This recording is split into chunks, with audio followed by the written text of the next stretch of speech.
오늘은 고린도후서 1장 15절부터 22절까지 말씀을 가지고 신실하신 하나님이다라는 제목으로 말씀을 나누고자 합니다. 제가 제자의 페이스북에 갔다가 한 동영상을 보고 너무 신기하고 재밌게 생겨서 점심때 그것을 보고 사과로 제가 이렇게 오리를 만들었습니다. 제가 만든 오리입니다. 그런데 이 사진에 대한 반응이 참 뜨겁습니다. 좋아요를 누른 사람이 오늘 아침까지 70명이고 댓글이 27개나 됩니다.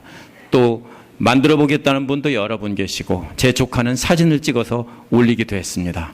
또 어떤 분은 자기 페이스북에 올려도 되느냐고 묻기도 하고, 이렇게 많은 분들이 잘 만들었다, 예술이다 이렇게 표현합니다. 어제 김민영 집사님도 진짜 잘 만드셨어요 이렇게 말씀하셨습니다. 그런데 저는 제가 창작한 게 아니고 한 동영상을 보고 만든 것이라고 분명히 표시했고, 그렇게 말하는 분들에게 저는 답변을 분명하게 했습니다. 제가 만든 오리를 보고 나서 동영상을 다시 찾아가서 보고 직접 만들어 보신 분들이 많습니다. 만약 제가 오리를 만들어 올리지 않았더라면 동영상을 보는 분들이 훨씬 적었을 겁니다. 복음도 똑같아요. 우리가 예수 그리스도가 성경 안에 죽은 것처럼 있는 예수 그리스도를 우리가 아름답게 다시 우리가 표현하지 않으면 사람들은 우리를 보고 성경을 보지 않습니다. 우리를 통해서 성경을 다시 찾아보는 것입니다. 이처럼 바울도 지난주에 나봐라 하고 자랑을 했습니다. 하지만 바울은 자신의 인격을 자랑한 것이 아니라 그리스도를 닮아 고난 가운데서 진실하게 복음 전하는 모습을 보라고 한 것입니다. 이는 마치 제가 동영상을 보고 흉내내어서 오리를 만든 것과도 같습니다. 바울은 너희들도 한번 흉내내봐라, 너희들도 한번 만들어봐라 하는 것과 똑같습니다. 고난 가운데서 예수 그리스도를 진실되게 증거하는 모습이 예수님을 흉내내고 있는 것이다 라는 것입니다. 오늘 말씀에서 바울은 신실하신 하나님을 자랑하고 있습니다. 신실하신 하나님을 보려면 자신이 전한 예수 그리스도에 대한 진리의 말씀을 보라는 것입니다. 바울 자신을 보라는 게 아니에요. 바울은 사과 오리처럼 된 것입니다. 자신의 모습을 보고 놀라며 감격해하는 사람들에게 자신을 보지 말고 원본 동영상을 봐라, 거기에 내용이 다 담겨 있다, 이것처럼 성경을 봐라, 하나님 말씀을 봐라, 이렇게 말씀하고 있는 것입니다. 바울은 고린도 방문 계획을 몇 차례 수정한 것 같습니다. 이에 대해 고린도 교회 대적자들은요, 바울이 예수 그리스도의 사도가 아닌 증거다라고 비판을 했습니다. 만약 예수님의 사도였다면 분명히 하나님의 성령께서 미리 알려줬을 것이 아니냐, 그러면 변하지 않는 계획을 세웠을 것이다. 이에 대해 바울은 자신을 변호하지 않았습니다. 신실하신 하나님을 변호하고 있습니다. 바울의 사역의 목표는 자기를 높이는 것이 아니라 많은 사람이 하나님의 은혜를 체험하는 것이기 때문입니다. 자신의 명예가 땅에 떨어지는 것은 관심이 없습니다. 다만 자신이 전하는 하나님의 말씀이 땅에 떨어지지 않도록 많은 사람들이 아멘으로 받도록, 그래서 하나님께 영광 돌리기를 바라는 것입니다. 이를 위해서 바울 자신은 욕먹어도 상관없고 사도가 아니라고도 상관이 없다는 태도를 보이고 있습니다. 바울이 계획을 바꾼 것은 일관성이 없어서가 아니라 한 번 더 은혜를 체험하게 하려는 것입니다. 하나님의 변함없는 계획은 뭡니까? 예수 그리스도를 통해서 많은 사람들이 하나님께 영광을 돌리는 것입니다. 그것이 변함없는 목표이기 때문에 절대 변하지 않는 확실하신 하나님의 뜻에 따라 최선을 다하고 있는 것이지 이랬다 저랬다 바꾸는 것이 아니라는 것입니다. 그래서 첫 번째, 신실하신 하나님의 은혜를 받게 하기 위해서 이렇게 했다라는 것입니다. 15절 시작 부분에 이러한 확신을 가지고 라는 말로 시작합니다. 이러한 확신이란 지난주 말씀인 13절 14절에 나온 내용입니다. 오직 말씀을 통해 서로 알아가서 서로의 자랑거리가 될 것이다 라는 확신이었습니다. 바울은 이미 고린도 교회 성도들이 자랑거리가 될 것을 확신했습니다. 고린도 성도들도 점점 더 말씀을 알아서 거룩해져서 주님 오시는 날에는 서로 함께 자랑하게 될 것이다. 이것이 바울이 갖고 있는 확신입니다. 지금은 나를 비난하지만 나중에 때가 되면 우리는 서로 함께 자랑하게 될 것이다. 이러한 확신을 가지고 고린도에 가기로 계획한 것입니다. 먼저라는 말은요, 고린도에 가는 것을 최우선 순위에 두었다는 것을 강조하는 말입니다. 왜 고린도에 가는 것을 최우선에 두었습니까? 15절 뒷부분에 나옵니다. 2번 은혜를 받게 하려는 것입니다. 은혜라는 말은 영적인 유익을 뜻하는 말입니다. 바울이 직접 가서 자신의 고난의 경험도 들려주고 말씀을 가르쳐 주어서 영적인 유익을 2번 받게 하려는 계획이었습니다. 은혜라는 말이 RSV에는 기쁨이라고 번역이 되어 있습니다. 이것은 4세기 코덱스 사이나이티커스라는 데에 따른 것입니다. 그 차이가 뭐냐면요, 카린이냐 아니면 카란이냐, 알파냐 이오타냐, 영어로 말하면 A냐 I냐의 차이에 따라서 이렇게 된 것입니다. 카린 하면은 은혜, 선물이라는 뜻이고요. 카란 하면은 기쁨이라는 뜻입니다. 둘 다 똑같은 말에서 온 것입니다. 선물이 기쁨이고 기쁨이 선물인 겁니다. 그래서 영적인 은혜인 선물을 받으면 뭐가 있습니까? 기쁨이 있습니다. 24절에서도 기쁨이라는 말이 또 나옵니다. 이것은 결국 은혜와 기쁨인 같이 통하는 말이고, 영적인 선물인 은혜가 결국은 기쁨이라는 것입니다. 은혜를 받으면 뭡니까? 말씀을 깨닫고 은혜를 받으면 기쁨이 있죠. 바로 그것을 말하는 것입니다. 그런 기쁨을 함께 나누고 싶었던 겁니다. 바울은 자신이 받았던 기쁨을 고린도 성도들에게 2번이나 나누어 주고 싶었던 것입니다. 그래서 바울은 자신이 예수님을 닮아가는 은혜를 나누어 주고 서로 그것을 자랑하는 기쁨을 나누려고 하는 것입니다. 2번이라는 말은 두 번째일 수도 있고 2번일 수도 있는데요. ESV에서는 Second Experience of Grace라고 했고, 킹 제임스 버전에는 Second Benefit이라고 했습니다. 둘 다 2번째라고 번역했습니다. 그런데 NASB에는 Twice Receive a Blessing이라고 했고요. NIV는 Benefit Twice라고 했습니다. 여기서는 2번이라고 번역했습니다. 뭐가 맞습니까? 라고 하면은 16절 여행 계획을 보면 간단하게 풀립니다. 원래 바울의 여행 계획은 에베소에서 마케도니아로 갔다가, 여기가 마케도니아입니다. 그리스 북쪽. 마케도니아로 갔다가 다시 고린도로 이렇게 내려가는 것이었습니다. 이것이 순리입니다. 그런데 이 계획은 16절의 여행 계획처럼 이것이 바뀐 것입니다. 그래서 16절에서 에베소에서 고린도로 갔다가 다시 마케도니아로 갔다가 다시 돌아옵니다. 왜요? 이게 2번이에요. 에베소에서 고린도를 갔다가 마케도니아를 갔다가 다시 돌아오는 길에 고린도를 또 들리겠다는 겁니다. 그 다음에 어디로 갑니까? 유다로 가겠다는 것입니다. 이것이 바울이 말하는 2번 은혜를 받게 하려는 뜻입니다. 바울 일행이 고린도에 먼저 가서 먼저 하나님의 은혜를 나눠주고 마케도니아로 가려고 한 것입니다.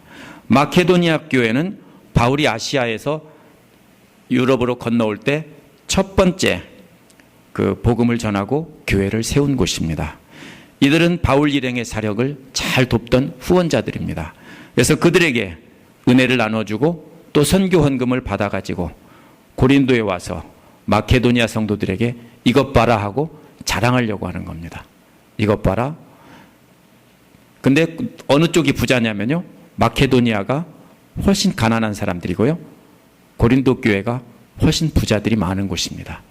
그런데 마케도니아 사람들이 훨씬 더 헌금을 많이 하고 많이 도왔어요. 그래서 마케도니아에 가서 그 사람들의 은혜를 이렇게 나누어 주고 또 다시 전하고, 그래서 2번 은혜 받게 하려는 것이다 라는 것입니다. 바울 일행이 먼저 이렇게 하려고 하는 이유는요, 바로 최종 목적지가 어디입니까? 유대입니다. 유대라는 말은 명사가 아니고 형용사예요.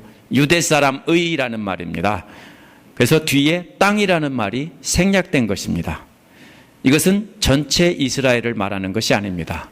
유대, 갈릴리, 사마리아, 이두메 이렇게 나눠지는 땅에서 특별히 유대 지방을 가리키는데요.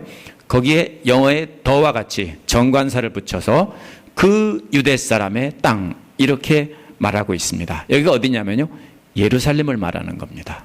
전체 유대가 아니고 예루살렘. 그 유대 사람의 땅은 예루살렘입니다. 당시에 예루살렘에 흉년이 들어서 예루살렘 교회 지도자들이 큰 어려움을 겪고 있었습니다. 그래서 바울은 마케도니아와 고린도에 있는 고린도 교회가 있는 아가야 지방의 교회들이 헌금을 모아서 예루살렘 교회의 지도자들에게 전달하려고 했던 계획입니다. 이것은 단순히 돈을 걷기 위한 것이 아닙니다. 예수께서 우리를 불쌍히 여기신 것처럼 예수님을 닮아가는 성도들도 역시 불쌍한 교회 지도자들을 위해서 함께 돕자라는 것입니다. 바울은 먼저 고린도 교회 성도들에게 영적인 유익을 나누어 주려고 했습니다. 그것은 고린도 교회 성도들이 영적으로 성장하게 하려는 것이었습니다. 은혜 받고 영적으로 성장한 뒤에는 기쁨으로 어려움에 당한 형제자매들을 도우려는 것이었습니다. 그것이 바로 예수님을 닮아가는 것이고 은혜를 나누는 것입니다. 말씀으로 은혜 받는 것만 가지고서는 성숙한 그리스도인이 될 수 없습니다. 왜냐하면 머리로만 알기 때문입니다. 머리로 깨달은 기쁨을 거기에서 멈추는 것은 지적 유희에 지나지 않습니다. 놀랍고 신기한 것을 깨달아 아는 기쁨은 세상 학문에도 있어요. 세상 학문에서도 연구하고 깨달으면 아 하고 느낍니다. 하나님의 은혜가 머리에서 멈추고 말면 아무것도 아닙니다. 가슴으로 내려와서 그것이 기쁨이 커지는 것이고 가슴으로 내려온 영적 유익이 헌금을 드림으로써 확장이 되고 증폭이 되는 것입니다. 오늘날 성도들도 마찬가지입니다. 머리로만 성경 공부에 열심히 참여하는 것은 결국 지적 유희를 즐기는 것입니다. 마치 골프나 야구를 머리로만 익히는 것과 똑같습니다. 아이스하키를 머리로만 익히고 화면으로만 보는 것과 똑같습니다. 물론 재미있겠지만 진짜로 얻으려면 책이 아니라 뭐가 필요합니까? 연습이 필요합니다.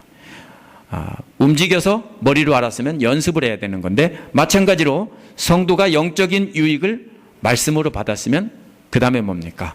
그것을 내 삶으로 실천해야 됩니다.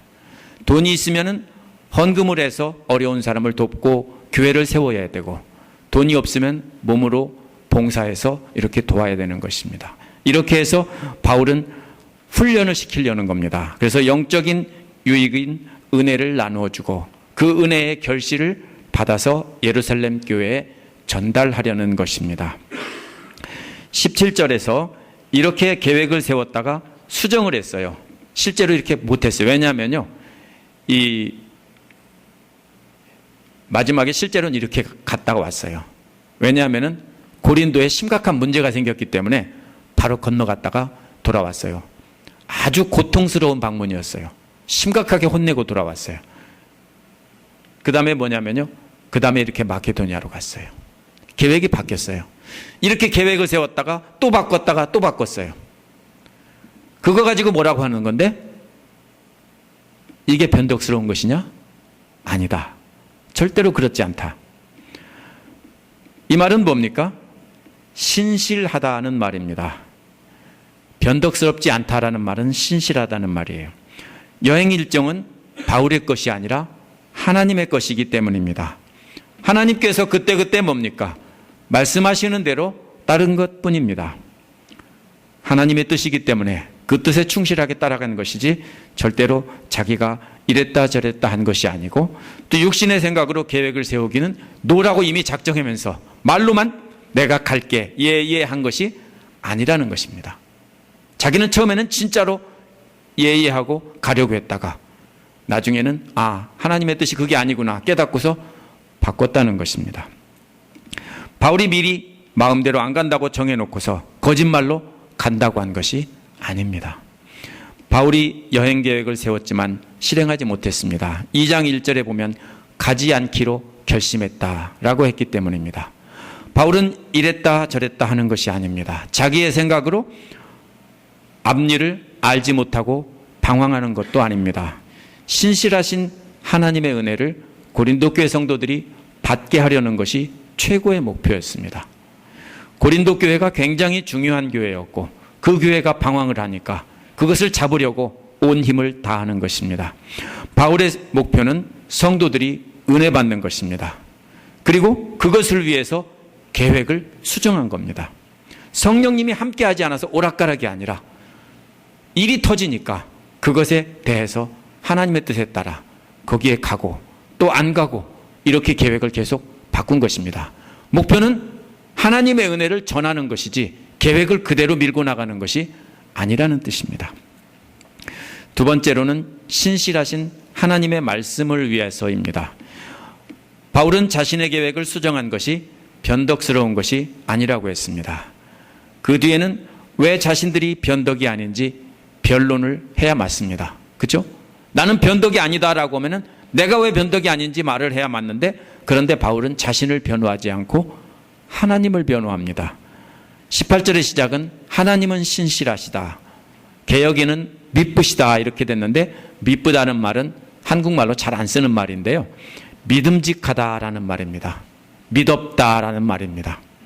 영어로는 faithful이라고 번역하고 있습니다. 이 말은 원래 계약에 쓰이는 말입니다. 계약한 것을 잘 지킨다는 것이 미쁘다, 신실하다입니다. 그러면 이 말이 무슨 말입니까? 앞에서 나온 변덕스럽다라는 말과는 반대말입니다. 변덕스러운 것이냐? 아니다. 그래 놓고서는 나는 변덕스럽지 않다, 나는 믿음직하다 해야 되는데 바울은 뭐라고 합니까? 하나님은 변덕스럽지 않다, 하나님은 신실하시다, 이렇게 말하고 있는 겁니다. 뭔 뜻입니까? 연결이 안 되죠? 잘 그냥 읽었을 때 바로 그런 뜻이에요. 내가 변덕스러운 거냐? 아니다, 하나님은 신실하시다. 이게 뭔 소리냐면요, 자신이 말한 것은 자기 말이 아니라 하나님께서 하신 말씀이기 때문에 그렇게 말하고 있는 것입니다. 그 다음에 뭐라고 말합니까? 여러분에게 하는 말은 이해하면서 동시에 아니라고 하는 것이 이게 무슨 말입니까? 이것은 우리가 하는 말이 뭔지를 알아야 됩니다. 원어에서 우리말은 뭐냐면요, 로고스 헤몬인데요, 헤몬은 아우어에 해당하는 말이에요. 그래서 아우어 로고스입니다. 그냥 말이 아닙니다. 로고스라는 말이 쓰일 때는 항상 뭡니까? 성경 말씀, 하나님의 말씀을 말할 때 로고스라고 했습니다. 그러면 이것은 뭐냐면 바울 일행이 전한 복음을 바로 우리가 전한 말이라고 하는 것입니다. 바울 일행이 고린도 교회 성도들에게 전한 말은 자신들의 말이 아니라 하나님께서 주신 예수 그리스도의 복음이라는 것입니다. 하나님이 신실하시다는 것은 누구나 다 인정합니다. 그래서 하나님은 신실하시다라고 하면 오케이, 맞아, 그러는데, 그러면은 그 다음에 뭡니까? 아우어 로고스도 역시 신실하다는 것을 인정해야 한다는 것입니다. 왜냐하면 바울이 전한 말은 자신들의 말이 아니라 하나님의 말씀이었기 때문에, 그렇기 때문에 그렇게 말하고 있는 것입니다. 바울은 자신을 변호할 필요가 없습니다. 하나님만 변호하면 되는 것입니다. 바울이 전한 말씀은 예 했다가 아니요 했다가 하는 말이 아닙니다. 19절에 왜냐하면이라는 말로 시작하는데요, 원어에서 왜 하나님이 신실하신가 하면이란 뜻입니다. 그래서 18절에 말한 우리말이 무엇인가 19절에 설명하고 있습니다. 한국말의 어순 때문에 이 중요한 말이 뒤로 밀려갔는데요, 뒤로 밀려가면 안 돼요. 근데 앞에다 놓으면 또 한국말에서 말이 안 되기 때문에 이렇게 되어 있습니다. 바로 다음에 나오는 말은요, 왜냐하면 다음에 하나님의 아들 예수 그리스도. 왜냐하면 하나님의 아들 예수 그리스도. 그래야 강하게 느낌이 와닿습니다. 왜냐하면 하나님의 아들 예수 그리스도입니다. 바울이 고린도 성도들에게 전한 우리의 말은 바로 하나님의 아들이 예수 그리스도다 라는 것입니다. 원어에서 그 다음에 나오는 말은 그분은 우리를 통해서 여러분 가운데서 선포되어진 분이다 라는 설명입니다. 따라서 바울 일행이 예수님은 하나님의 아들이라는 것을 선포한 것입니다. 그런데 한국어나 영어에서 영어 번역 대부분에서 중요한 의미가 하나가 사라졌습니다. 번역 때문에.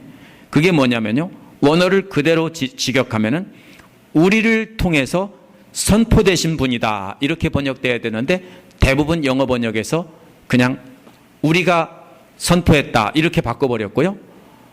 그래도 조금 남아있는 것은 by us라고 남아있는 번역도 있습니다. 그러나 이것은 through us라고 해야 맞습니다. 무슨 말입니까? 통해서입니다. 이게 무슨 말입니까? 복음이 선포됐는데 자신들이 주체가 아니고 뭡니까? 자신들이 선포하는 게 아니라 선포되어진 것을 자신들을 통해서 전달만 하고 있다라는 뜻입니다. 파이프라인이 되었다라는 뜻이고요. 이 말은 마치 제가 김민영 집사님한테 돈을 받았어요. 모재한 목사님에게 전해주라고요. 그런 적이 있었는지 모르겠지만 제가 지어낸 얘기예요. 걱정하지 마세요. 그렇다고 당장 또 주지 마시고요. 예, 그래서 전해주는데 100불을 전해주라 그러면 제가 그걸 받아서 50불은 내가 갖고 50불만 전해주면은 뚜루가 아니에요. 그렇죠? 또 내가 거기다가 100불에다 100불을 또 못해서 200불을 주는 것도 뚜루가 아니에요. 뚜루라는 말은요, 그리스어에서 이 말은 그대로 전달하는 거예요. 그러면 뭐예요? 바울 일행이 전달한 하나님의 아들 예수 그리스도, 이것은 하나님께서 바울 일행에게 그대로 전하라고 준 거예요. 그거를 자기는 어떻게 했다고요? 보태지도 않고 빼지도 않고 그대로 전달만 했다고요. 그렇기 때문에 하나님은 신실하다고 하는 거예요. 자기들은 한 게 없어요. 자기 말이 아니고 하나님 말이기 때문에 그대로 전달만 했기 때문입니다. 그 말씀은 이미 선포되었다고 말하는 것은 과거에 이미 전달되었으니까 그 말씀을 되새겨보라는 거예요. 우리가 이미 얘기했는데 한번 생각해봐라. 그 말씀을 고린도 성도들에게 전한 우리가 누구인가 하면 바로 이어서 바울과 실라와 디모데, 이렇게 세 사람입니다. 세 사람이 서로 다른 시간에 와서 전했겠지만 그 말은 모두 다 보태지도 빼지도 않고 하나님의 아들이 예수 그리스도라는 말을 어떻게 합니까? 세 사람이 시간을 차이를 두고 와서 똑같이 전하고 갔습니다. 그래서 받은 말씀 그대로 전했다는 것입니다. 바울이 세 사람을 증인으로 내세운 것은 신명기 19장 15절에 나온 대로 증인의 조건에 맞는 것입니다. 세 사람이 똑같은 증언을 했으니까 뭐가 됩니까? 그 전한 말씀은 분명한 하나님의 말씀이고 진리라는 것입니다. 그분은 예도 되었다가 동시에 아니오도 되신 분이 아니었습니다. 이는 예수님이 하나님의 아들이라는 것을 어떤 때는 예도 되었다가 어떤 때는 아니오도 되는 게 아니란 뜻입니다. 이 말은 과거에 한 번 이루어진 것을 뜻하는 말이기 때문에 하나님의 아들이 육신을 입고 이 땅에 오신 것을 뜻합니다. 이 땅에 오신 것이 뭡니까? 예도 되었다, 아니오도 되었다가 아니라 분명히 예라는 거예요. 분명히 이 땅에 오셨다고요. 아니라는 사람들이 있어요. 영어로만 오셨다, 우리가 헛개비를 본 거다, 이런 사람이 있어요. 아니에요. 분명히 오셨어요. 그 다음에 그리스도 안에는 예만 있을 뿐입니다 하고 영어의 비동사에 해당하는 is에 해당되는 말이 또 나옵니다. 그런데 이것은 시제가 달라요. 그것은 뭐냐면요, 부활하신 후에 영광 받으시고 영원한 하나님의 아들인 영광스러운 자리에 이미 오르셨고 지금도 그 자리에 계속 계시다는 말이에요. 그래서 이 말은 뭡니까? 간단하지만 깊은 뜻을 품고 있어요. 예수님이 육신을 입고 과거에 이미 오셨고 지금은 부활하셔서 영광의 자리에 지금은 이미 그렇게 계시다는 겁니다. 20절도 역시 왜냐하면이라고 시작합니다. 그런데 왜 그리스도 안에 예만 있는가 하면 이런 뜻입니다. 그것은 하나님의 모든 약속은 그리스도 안에서 예가 되기 때문입니다. 하나님께서 자신이 약속하신 모든 약속이 그리스도 안에서 이루어지도록 하신다는 겁니다. 하나님께서 그렇게 정했다는 거예요. 하나님의 모든 약속은 그리스도 안에서만 예스다라고 선언을 하신 겁니다. 이거를 그 다음에 슬라이드를 또 보겠습니다. 굉장히 복잡한 개념이기 때문에 제가 성경 구절에 있는 것을 그대로 만들었습니다. 예와 아멘은 아주 긴밀한 관계에 있습니다. 이 부분의 이해를 돕기 위해 제가 만드는 걸 보세요. 계시록 1장 7절에 보면 나이 아멘 이렇게 되어 있습니다. 나이는 yes라는 말입니다. 그리스어로 yes 아멘입니다. 그런데 하나님 편에서 옳다라고 하는 것이 바로 나입니다. 옳다. 사람 편에서는 이에 똑같이 해당되는 말이 아멘입니다. 옳습니다. 아멘은 사람이 하나님한테 옳습니다 하는 말이고, 나이는 하나님이 사람에게 내 말이 옳다라는 것입니다.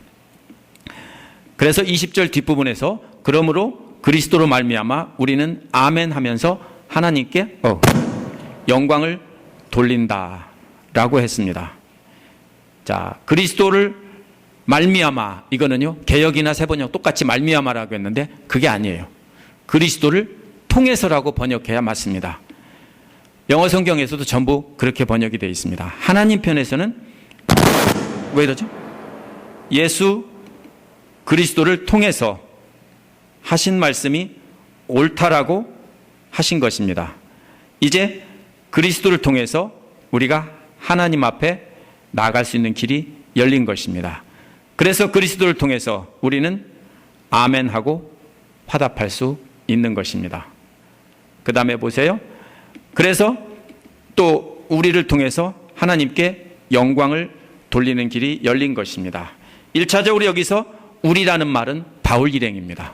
하나님이 그리스도가 옳다, 내 아들이다 하고 했고, 그 받은 말씀을 바울이 받아서 역시 또 그것을 때 하나님께서 또 옳다라고 해주셨다라고요. 그런데 그때 바로 뭡니까? 고린도 성도들에게 그것을 전달했다는 거예요. 하나님이 옳다라고 한 것을 바울이 받았는데 하나님이 또 뭡니까? 옳다라고 했어요. 또 그것을 고린도 성도들에게 전할 때 또 나의 옳다라고 했어요. 분명히 내 말이 맞다라는 거예요. 하나님이 전하신 말씀이에요. 그럴 때 우리는 뭡니까? 하는 것이 아멘입니다. 고린도 성도들이 아멘 하는 것이고, 뿐만 아니라 바울 일행도 역시 아멘이라고 하는 겁니다. 이렇게 되는 겁니다. 하나님이 이것이 옳다, 이것이 옳다, 예수가 내 아들 옳다, 그가 전한 모든 말이 다 옳다라고 할 때 믿는 자들은 그것을 받아서 아멘이라고 하는 겁니다. 그래서 바울은 뭐라고 합니까? 우리를 통해서 아멘 한다고 했죠. 왜냐하면 바울 일행이 그 말을 전했기 때문에 우리를 통해서 아멘입니다. 하나님 편에서는 뭡니까? 그리스도를 통해서 나입니다. 그리스도를 통해서 예스고요. 우리는 뭡니까? 바울을 통해서 아멘입니다. 그러면 목회자만입니까? 아니에요. 누구나 복음을 전하면 여러분 모두가 다 뭐가 되는 겁니까? 전도자인 바울의 위치에 서는 것입니다. 그래서 여러분의 말을 듣고 예수를 믿은 사람이 또 하나님의 말씀에 아멘으로 화답하는 겁니다. 이렇게 하나님 편에서는 나이고 사람 편에서는 아멘으로 이렇게 화답하는 관계를 만들기 위해서 하나님께서는 예수를 보내시고 그 말씀을 우리에게 주셨다라는 것입니다.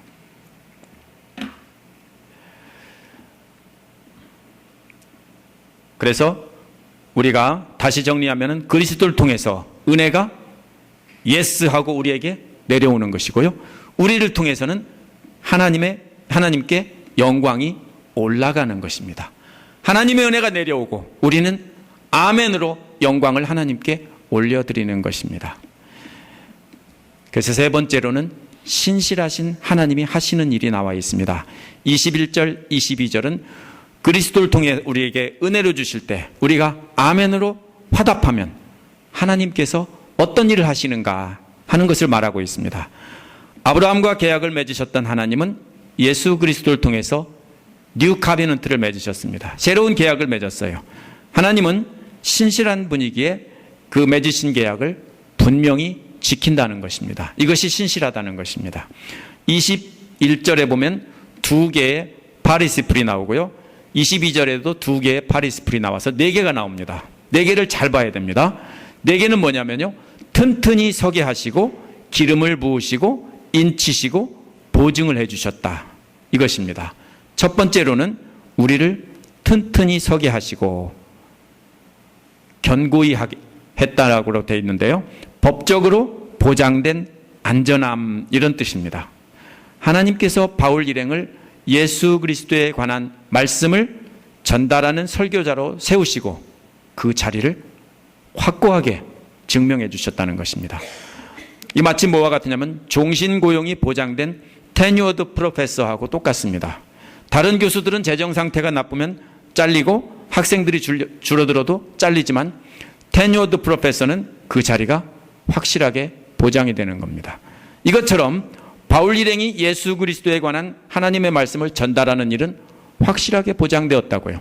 그러니까 자기들이 언제는 하나님 말 사도였다가 언제는 아니었다가 아니라 항상 일하는 겁니다. 완전히 보장되었다는 겁니다. 우리도 마찬가지예요. 우리가 아멘으로 화답할 때 우리에게 뭡니까? 복음을 전하는 자라는 그 자리를 확실하게 뭡니까? 보증해 주신다고요. 그런데 이 보장은 바울 일행만이 아니라 너희와 함께라는 말이 있기 때문에 고린도 교회 성도들도 역시 똑같이 전달자로 보장된 것입니다. 고린도전서 1장 6절에도 그 말이 나옵니다. 그리스도의 증거가 너희 중에 견고하게 되어, 이렇게 되어 있습니다. 고린도 교인들이 그리스도를 증거함으로써 증거가 견고하게 확증되었다는 것입니다. 하나님께서도 너희들에게 확실하게 증명해 준 것이 이미 증거되었다는 것입니다. 모든 신자들은 그리스도의 복음을 삶으로 보여주고 말로 전해서 믿지 않는 자들을 하나님께로 돌아오게 하는 자격을 법적으로 부여받았다는 것입니다. 그것은 하나님께서 주신 사명입니다. 그것이 확증되었다는 것이고 이 확증은 과거에 한 번 이루어지는 것이 아니라 계속해서 보증을 해주신다는 뜻입니다. 자격을 확증해 주신 다음에 그 다음에 하는 것은 기름 붓는 겁니다. 세 번역에서는 사명을 맡기신이라고 되어 있는데요. 의미를 살려 번역한 것입니다. 원어는 기름 붓는다는 뜻입니다. 기름 붓는 것은 누구한테 합니까? 왕이나 제사장을 그 자리에 임명할 때 기름을 붓는 것입니다. 그래서 요즘에 목회자들도 기름 부은 종 이렇게 말하는데 그런 뜻입니다. 근데 사실은 그 말은 옳은 말이 아니에요. 왜냐하면 구약의 제사장이라는 개념으로 설명하는 거거든요. 목사만 기름 부은 종이에요? 아니에요. 성경을 보면, 신약 성경을 보면 모두가 똑같이 기름 부은 종이에요. 그런데 하나님께서는 복음 전하는 자로 자격증을 준 뒤에 그 다음에 기름을 붓는 것은 뭐예요? 이제 일해라 하는 거예요. 너 나가서 일해라 하고 기름 붓는 거예요. 그래서 바울 일행이 성령 받고 사명을 깨달아서 복음을 전하게 된 사건을 말합니다. 고린도 교회 성도들도 역시 동일하게 사명을 받은 자입니다. 저와 여러분 모두가 다 기름 부은 자입니다. 받은 자입니다. 이제 가서 일해라 하는 것입니다. 너도 가서 전해라 하는 것입니다. 세 번째로 22절에 나오는 인치시고인데요. 인친다는 말은 도장을 찍는다는 말인데 상업적인 용어로 쓰일 때는 자기 물건에다가 도장을 찍는 것과 같습니다. 요즘 말로 말하면 회사에서 만든 물건에 롯데냐, 롯데껌이냐, 혜택껌이냐 그 상표를 찍는 것과 똑같습니다. 그것이 바로 인치는 것입니다. 계시록에서는 뭐라고 합니까? 성도의 이마와 손등에다가 도장을 찍는다고 했는데 하나님이 천사를 시켜서 내 거다라고 찍는다고 했죠? 바로 그런 것과 같습니다.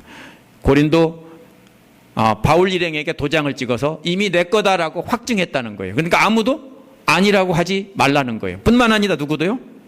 말은 안 했지만 앞에서 여러분도 함께라고 했기 때문에 역시 여기에서도 마찬가지입니다. 이미 고린도 교회 성도들에게도 이미 도장을 찍어서 표시했다는 것입니다. 근데 이 인치셨다는 것은 과거에 딱 한 번 이루어진 것을 말하는 말이기 때문에 한 번 딱 인치면 끝나는 거예요. 또 찍고 또 찍고 안 해요.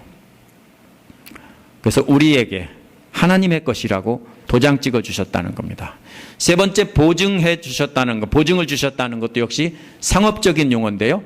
물건을 사기로 계약했을 때 그 계약을 확실하게 하기 위해서 계약금을 내는 것을 말하는 겁니다. 디파짓 하는 거예요. 확실하게 내가 이 물건 사겠다고 말로 오면은 그 사람이 딴 사람한테 팔으면 안 되잖아요. 그럼 어떻게 해요? 디파짓을 해요, 서로. 그거예요. 그래서 하나님께서 우리를 하나님 것이라고 도장을 찍어 주셨는데 우리가 못 믿겠다고 하는 거예요. 뭘로 증거를 줄 건데요? 그래, 알았어. 내가 계약금 미리 줄게. 그게 뭐냐면은 유다가 다말에게 들어갈 때 계약금 달라고 하니까 뭡니까? 지팡이와 도장을 줬다는 것과 똑같은 거예요. 나중에 확실하게 완전히 지불하겠다는 뜻이에요. 그럼 뭡니까? 그리스도를, 하나님께서는 우리를 그리스도의 핏값으로 지불하고 사셨어요. 이미 구원했는데 나중에 영광스러운 하나님 나라에 들어갈 수 있게 해준다는 것을 어떻게 믿느냐는 거예요. 그럴 때 그 보증금으로 성령을 우리에게 주셨다는 거예요. 우리 안에 성령이 거하시면서 우리와 함께 하시는 것을 깨달아서 좋은 것, 나쁜 것, 하나님의 뜻인가, 이것은 하나님의 뜻이 아닌가 구별하는 것은 바로 우리 안에 성령님이 계시기 때문에 그래요. 그것 때문에 바로 우리가 이미 보증금으로 받은 거예요. 하나님께서 못 믿겠다고 하니까 그래, 알았어. 내가 보증금 미리 줄게 하고서 미리 은혜를 체험하도록 성령을 주셨다라는 뜻입니다. 이는 나중에 우리가 부활하신 예수 그리스도처럼 영광의 몸을 입고 변화돼서 하나님의 보좌 앞에 나가 흰 옷 입고 하프 들고 찬양을 하게 될 것이라는 것입니다. 생명수의 강가에서 생명나무가 흐르는, 거꾸로 됐죠? 생명나무가 있는 곳에 생명수가 흐르는 그 가에서 거닐면서 산책하며 살게 될 것입니다. 그것을 확실하게 보증해 준다는 뜻으로 보증금을 준 것이다. 그것이 바로 우리 마음에 있는 성령이다, 이 말입니다. 마음에 성령을 주셨다는 것은 방언이나 예언한다는 뜻이 절대로 아닙니다. 그것도 성령을 주신 증거지만은 그것만이 아니에요. 어떤 사람에겐 주고 안 주고 그러거든요. 그건 아니에요. 그럼 뭡니까? 그리스도를 영접한 사람에게는 성령께서 함께 하시면서 우리를 인도하세요. 당신의 뜻대로 우리를 인도하세요. 때로는 뭡니까? 환난을 줘서 깨닫고 돌아서게 하시고 인도하세요. 그게 우리 마음에 성령께서 계신 증거입니다. 이 네 가지는 신실하신 하나님께서 바울 일행에게 사명을 맡겼다는 것을 분명하게 변호해 주는 것입니다. 동시에 이 네 가지 보증은 고린도 교회 성도들도 다 받은 것이고 우리 모두도 다 받은 것입니다. 이제 말씀을 정리해 보겠습니다. 바울이 고린도에 2번 가려고 했던 것은 하나님의 은혜를 2번 주려는 것이었습니다. 목적은 하나님의 말씀을 전해서 영적인 유익을 줘서 기쁨을 2번이나 나누려고 했던 것입니다. 이 기쁨은 단순히 머리로만 아는 것이 아니라 어려움에 처한 예루살렘 교회 지도자들을 도움으로써 그 기쁨을 배가시키고 함께 나누려고 했던 겁니다. 나중에 계획을 바꾼 것은 변덕쟁이라서가 아니라 신실하지 못해서가 아니라 고린도 교회의 성도들의 영적인 성장을 위해서입니다. 목표는 한 사람이라도 더 은혜 받고 성장해서 하나님께 아멘하게 하는 것입니다. 한 번이라도 더 가서 은혜를 주어서 한 사람이라도 더 은혜 받고 아멘하게 하는 것이 목표지, 약속을 지키는 것이 목표가 아닙니다. 계획대로 무조건 밀고 나가는 것도 아닙니다. 우리도 마찬가지입니다. 제가 해리스버그에 교회를 세우는 것을 위해 기도하고 있다고 했습니다. 여러분 중에도 제 생각에 동의하지 않는 분들이 많다는 걸 압니다. 처음에는 아주 극렬하게 반대하시는 분들이 많았고요. 지금도 반대하는 분들이 꽤 계세요. 어떤 분은 비즈니스가 하나 있으면 그 옆에 비즈니스를 여는 것은 도리가 아니다라고 설명하시는 분도 계세요. 하지만 우리 교회는 제 비즈니스가 아니고 여러분의 비즈니스도 아니고 비즈니스가 아닙니다. 만약 제 비즈니스라고 하면 우리 교회에 잘 나오는 분을 떼서 교회를 세운다고 하는 것은 말이 안 되죠. 그런 바보가 어디 있어요. 교회 헌금도 많이 줄어들 테고 어쩌면 교회 재정이 지금보다 어려워질지도 모르고, 그런데 저는 그것을 생각하지 않기로 했습니다. 왜 그러냐면요, 하나님의 뜻은 한 사람이라도 더 은혜 받고 성장하는 것이 목표입니다. 제가 그것을 생각하기 때문에 바보 같은 생각을 하고 있는 겁니다. 한 사람이라도 더 은혜 받고 성장할 수 있다면, 우리 교회 나오시는 분들은 믿음이 좋은 분들입니다. 하지만 믿음이 연약한 분들은, 믿음이 없는 분들은 1시간 20분 운전하고 와서 우리 교회 오지 않습니다.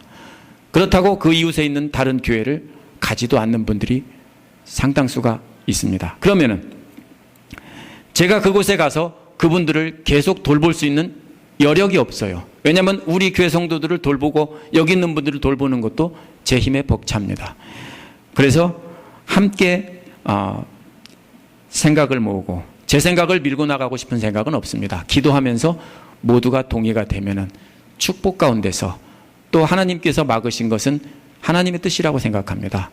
왜냐하면 더 힘이 길러진 뒤에 이렇게 될 것이라고 생각합니다. 그러나 목표는 뭡니까? 한 사람이라도 더 하나님의 은혜를 체험하고 한 사람이라도 더 하나님께 아멘 할 수 있는 사람이 늘어나면 그것이 답니다. 우리는 절대로 비즈니스가 아닙니다. 절대로 경제적인 논리로 교회를 예 아니오 해서는 안 되는 것입니다. 그렇게 해야 되는 이유는 바로 하나님은 신실하시기 때문입니다. 신실하신 하나님이 우리를 예수 그리스도의 복음을 전하는 자들로 삼으셨습니다. 그리스도를 통해서 하나님이 예라고 한 것을 우리는 전달해야 합니다. 그러면 그 복음을 아멘으로 받고 하나님께 영광 돌리는 사람이 늘어나게 됩니다. 어떤 분들은 CD로 계속 보내시는 분들도 계세요. 어떻게 보면 바보 같은 짓이고 밑빠진 독 같지만 그렇게 보낼 때 한 사람이라도 믿게 된다면 우리는 아무리 돈이 들어도 그냥 보내야 하는 것입니다. 그러면 하나님은 저와 여러분이 그 일을 할 수 있도록 확증해 주십니다. 기름 부으셔서 그 일을 하게 해주시고 저와 여러분이 하나님 거라고 내 일을 하는 거 보니까 분명히 하나님 거, 내 거 맞구나 하고 도장을 꽝꽝 찍어주신다고요. 그런 일을 할 수 있도록 계약금조로 우리에게 성령도 주신다고요. 그래서 여러분이 기도할 때 응답이 되고 아픈 사람을 위해 손을 얹고 기도할 때 병이 낫고 이런 기적들이 일어나는 것은 바로 우리가 하는 것이 아니라 내가 하는 것이 아니라 성령께서 함께 하시는 겁니다. 그래서 나중에 영광의 자리에 서게 해주신다는 확실한 약속입니다. 이렇게 하시는 것은 우리로 하여금 그리스도를 세상에 나타내게 하려는 겁니다. 성경 속에 있는 그리스도, 적혀있는 그리스도를 읽고서 발견할 수 있는 사람은 많지 않습니다. 사람들은 뭘 봅니까? 나를 보고 여러분을 보고 저 사람이 어떻게 해서 저 사람 참 좋다. 당신 어떻게 해서 그렇게 됐어? 라고 물으면은 뭡니까? 내가 잘해서가 아니고 바로 성경을 봐. 성경 말씀을 들이대면서 그분이 바로 하나님의 아들이셔. 너도 한번 가서 성경 찾아봐. 내가 이거 만든 거 내 것이 아니고 그 동영상 봐. 거기에 다 나와 있어.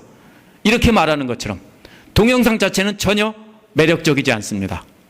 그러나 제가 그 사진을 올렸을 때 그 모습을 보고 사람들이 그 동영상을 찾아가는 것처럼 우리의 삶을 통해서 우리가 아름다운 모습을 드러낼 때 그리스도의 향기를 드러낼 때 사람들은 우리를 보고 어떻게 그렇게 됐어라고 묻을 것이고 그 다음에 성경 말씀을 보라고 하면은 그들이 성경 말씀을 정말 그런가 하고 찾아보고 그래서 하나님을 알게 된다는 것입니다. 이것이 바로 우리가 우리 안에 그리스도의 닮은 모습이 세상에 나타날 때 우리로 하여금 많은 사람들이 하나님을 예배하려는 것입니다. 하나님은 신실하신 분입니다. 우리가 그렇게 할 때 그분이 약속대로 유리바다를 건너서 생명수가 흐르고 생명나무가 있는 곳에서 영원토록 찬양하는 자리에 서게 해주실 겁니다. 이미 보증금은 받았습니다. 보증금 떼어먹고 손해볼 사람 아무도 없어요. 신실하신 하나님의 약속을 굳게 믿고 함께 예수님의 뒤를 따라서 십자가의 길을 가시지 않겠습니까? 기도하겠습니다.